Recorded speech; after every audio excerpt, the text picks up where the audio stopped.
వసులేటి సురేష్ గారు, ఈ యాక్చువల్గా సముద్రంలో కలిసేటటువంటి మార్గం ప్రకృతే తనకై తాను సహజసిద్ధంగా ఏర్పాటు చేసుకుంటుంది. మనిషి మానవుడు ఎప్పుడైతే ఈ రకంగా స్వార్థపూరితంగా అడ్డం పడతాడో ప్రకృతి కూడా అడ్డం తిరుగుద్ది. అడ్డం తిరిగితేనే ఈ బుడమేరు లాంటి వరదలు కానీ ఇటువంటివన్నీ సంభవిస్తుంటాయి, లేకపోతే ఎల్నినో లాంటివి కూడా సంభవిస్తుంటాయి అనేది ప్రపంచవ్యాప్తంగా మనం చూసినా కానీ సహజ సిద్ధంగా మానవుడు తన సౌకర్యాల కోసం డెవలప్మెంట్ అన్న పేరు మీద దీన్ని ఈ రకంగా విధ్వంసం కంటిన్యూ అవుతూనే ఉంది. నాకు పెద్దగా ఐడియా లేదు, పాలిటిక్స్ ఎ పార్ట్. గత ప్రభుత్వం మీద ఉంది కదా, ఆ టైంలో ఏమన్నా దీని పట్ల ఏమన్నా కార్యక్రమాలు చేశారా? ఇప్పుడు ప్రభుత్వం కూడా ఫెయిల్ అయిపోయిందని క్లియర్గా అర్థమవుతుంది. సుప్రీంకోర్టు కమిటీ చెప్పింది కాబట్టి. అలాగే అక్కడ పార్టీలకు అతీతంగా అక్రమ చెరువుల్ని ధ్వంసం చేయడంలో మాత్రం ఎవరు కూడా సహకరించడం లేదని క్లారిటీ వచ్చేసింది.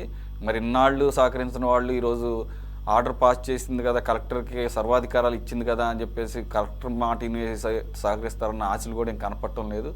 సింపుల్ లాజిక్ చెప్పారు పెద్దలు. అసలు దానికి ప్రభుత్వం నుంచే కదా పవర్ వెళ్తుంది. ఎలక్ట్రిసిటీ ఆపేస్తే అసలు గోలే ఉండదు కదా. మరి అంత సింపుల్ డెసిషన్, మేబీ ఇంప్లిమెంటేషన్లో చాలా కాంప్లికేషన్స్ ఉండొచ్చు.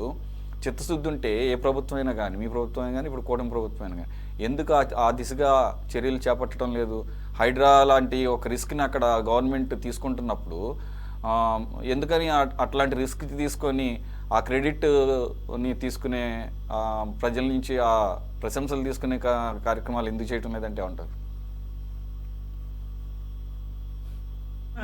ఏదైతే ఈ కొల్లేరు మంచినీటి సరస్సు సమస్య ఇప్పటిది కాదు, కొన్ని దశాబ్దాలుగా కొనసాగుతూనే వస్తుంది. అనేక ప్రభుత్వాలు కూడా మారుతూ వచ్చాయి.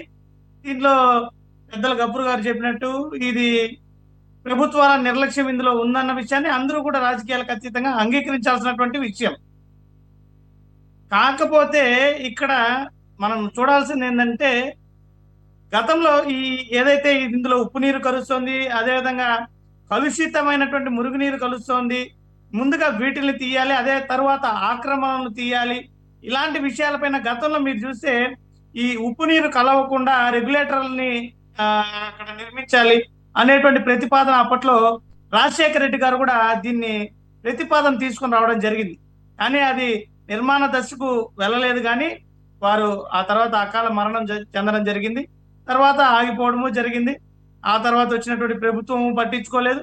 మళ్ళీ జగన్మోహన్ రెడ్డి గారు వచ్చినప్పుడు ఆ ప్రతిపాదనలు తీసుకురావడం, దాన్ని కార్యాచరణ వరకు వెళ్ళడము, నిధులు కూడా దాదాపుగా 400 కోట్ల పైచిలకు నిధులు మంజూరు జరగడం, ఏదైతే అటవీ పర్యావరణము జలవనరుల శాఖ నుంచి వాటికి నిధులు కేటాయింపు కూడా జరగడము, 3 చోట్ల ఏదైతే ఈ రెగ్యులేటర్ల నిర్మాణం జరిగితే ఇందులో తొలిదశగా దీనిలో ఉప్పు నీరు కలవడాన్ని ఆపొచ్చు అనేటువంటి ప్రతిపాదనని అప్పుడు ఆ శాఖలకు సంబంధించినటువంటి అధికారులు తీసుకురావడము, తర్వాత వాటికి స్థానికంగా ఉన్నటువంటి ప్రజల నుంచి కొంచెం వ్యతిరేకత, అదేవిధంగా నేషనల్ గ్రీన్ ట్రిబ్యునల్ నుంచి కూడా కొన్ని యొక్క అవరోధాలు రావడము, అక్కడ అది కొద్దిగా మందగించడం జరిగింది.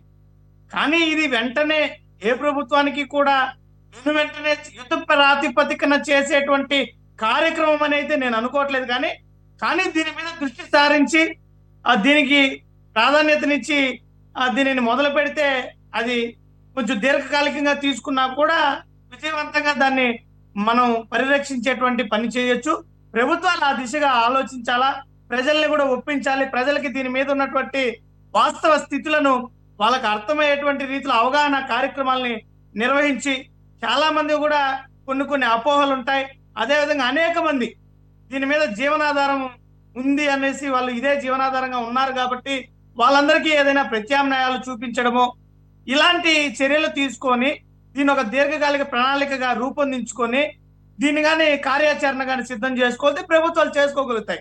ఇప్పుడు మొన్న చంద్రబాబు నాయుడు గారు ఏమన్నారు, అమరావతిలో మినీ అమెజాన్ తీసుకొని వస్తానన్నారు. మంచిదే, పర్యావరణం పైన దృష్టి పెట్టడం, తీసుకురావడం, అలాంటి ఆలోచన చేయడం. కానీ వాస్తవ దృష్టితో చూస్తే అది వెంటనే సాధ్యమవుతుందా? మినీ అమెజాన్ నిర్మించాలా, అక్కడ నీటి సరస్సులను, లేదంటే జల ప్రవాహాలను, లేదంటే ఈ రకమైనటువంటి వన్యప్రాణి సంపదని, జీవ వైవిధ్యాన్ని అక్కడ తీసుకురావడం అన్నది అది త్వరితగతిన సాధ్యమయ్యే పనే. అదేదో ఇప్పుడు ఇలాంటి ఈ 1,00,000 ఎకరాలపై చిలుకున్నటువంటి ఆ ప్రకృతి ప్రసాదించినటువంటి ఇలాంటి వనరుల పైన మనం కానీ దృష్టి సారిస్తే ఇది బాగుండేటువంటి భవిష్యత్ తరాలకైనా కూడా ఇది మంచి పర్యావరణ కేంద్రంగాను, అదేవిధంగా మనకి ప్రకృతిని కాపాడుకున్న వాళ్ళమయ్యేటువంటి విధంగాను, జీవ వైవిధ్యాన్ని కాపాడుకున్న వాళ్ళంగాను మనం మంచి పేరు తీసుకొచ్చేటువంటి అవకాశం ఉంటుంది. అదే చంద్రబాబు నాయుడు గారి దృష్టి దీని మీద పెడితే బాగుంటుందని నా సూచన. ఇది విమర్శ అయితే కాదు. శేఖర్ రెడ్డి గారు, ఇక్కడ